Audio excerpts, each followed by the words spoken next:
राधे राधे। श्री हरिदास श्री कुंज बिहारी। कैसे हैं आप सभी लोग? आई होप कान्हा जी की कृपा से आप सभी लोग अच्छे होंगे और स्वस्थ होंगे। कार्तिक मास महात्म्य कथा अध्याय 24। लिखवाओ से निज दया से सुंदर भाव बताकर। कार्तिक मास 24वां अध्याय सुनो सुधाकर। राजा पृथ्वी बोले, हे मुनि श्रेष्ठ, आपने तुलसी का इतिहास और व्रत महात्म्य के विषय में तो कहा। अब आप कृपया करके मुझे ये बताइए कि कार्तिक मास में क्या आप भी देवताओं का पूजन होता है? और ये विस्तार पूर्वक से बताइए। तो नारद जी बोले, पूर्व काल की ही बात है। पूर्व काल की ही बात है। शाह पर्वत पर करवीकर से धर्मदत्त नामक विख्यात कोई धर्मज्ञ ब्राह्मण रहते थे। एक दिन कार्तिक मास में भगवान विष्णु जी के समीप जागरण करने के लिए वे भगवान के मंदिर की ओर चले और उस समय एक पहर रात बाकी थी। भगवान के पूजन की सामग्री साथ लिए जाते हुए ब्राह्मण ने मार्ग में देखा कि एक भयंकर राक्षसी आ रही है। उसका शरीर नंगा और मांस रहित है। उसके बड़े बड़े दांत, लपकती हुई जीभ और लाल नेत्र देखकर ब्राह्मण भय से थर्रा उठे। उनका सारा शरीर कांपने लगा।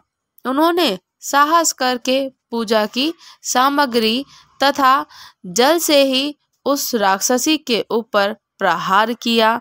उन्होंने हरि नाम का स्मरण करके तुलसी दल मिश्रित जल से उसको मारा। इसलिए उसका सारा पातक नष्ट हो गया। अब उसे अपने पूर्व जन्म के कर्मों के परिणाम स्वरूप प्राप्त हुई दुर्दशा का स्मरण हो आया। उसने ब्राह्मण को दंडवत प्रणाम कर इस प्रकार कहा, ब्राह्मण, मैं पूर्व जन्म के कर्मों के फल से इस दशा में पहुंची हूँ। अब मुझे किस प्रकार उत्तम गति प्राप्त होगी? धर्मदत्त ने उसे इस प्रकार प्रणाम करते हुए देखकर आश्चर्यचकित होते हुए पूछा कि किस कर्म के फल से तुम इस दिशा में पहुंची हो? कहाँ की रहने वाली हो? तुम्हारा नाम क्या है और आचार व्यवहार कैसा है? ये सारी बात मुझे बताओ। उस राक्षसी का नाम कलहा था।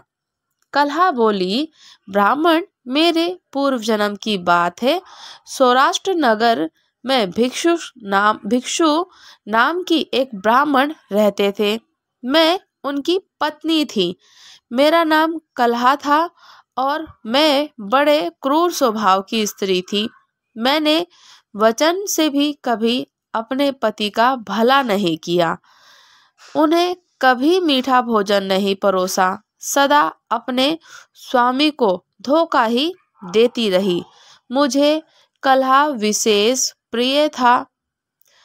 इसलिए मेरे पति का मन मुझसे सदा उद्विग्न रहा करता था। अंततः उन्होंने दूसरी स्त्री से विवाह करने का निश्चय कर लिया। तब मैंने विष खाकर अपने प्राण त्याग दिए।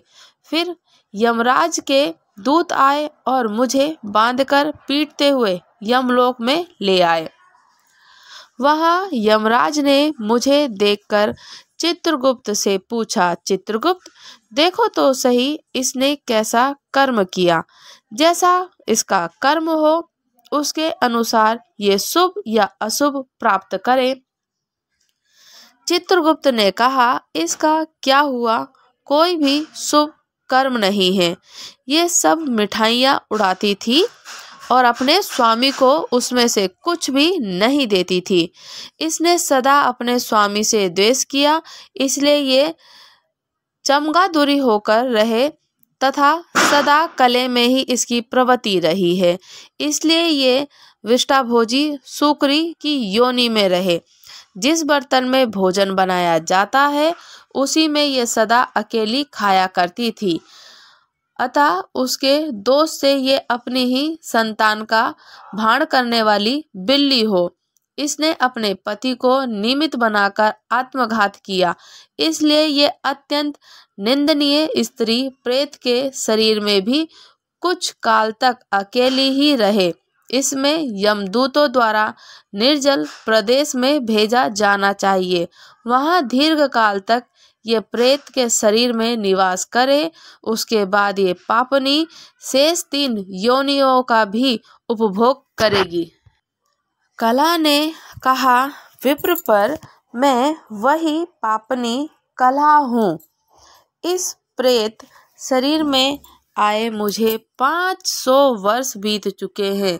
मैं सदैव भूख प्यास से पीड़ित रहा करती हूँ।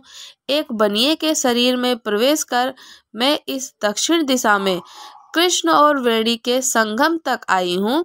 जो ही संगम तट पर पहुंची त्यों ही भगवान शिव और विष्णु के पार्षदों ने मुझे बलपूर्वक बनिए के शरीर से दूर भगा दिया।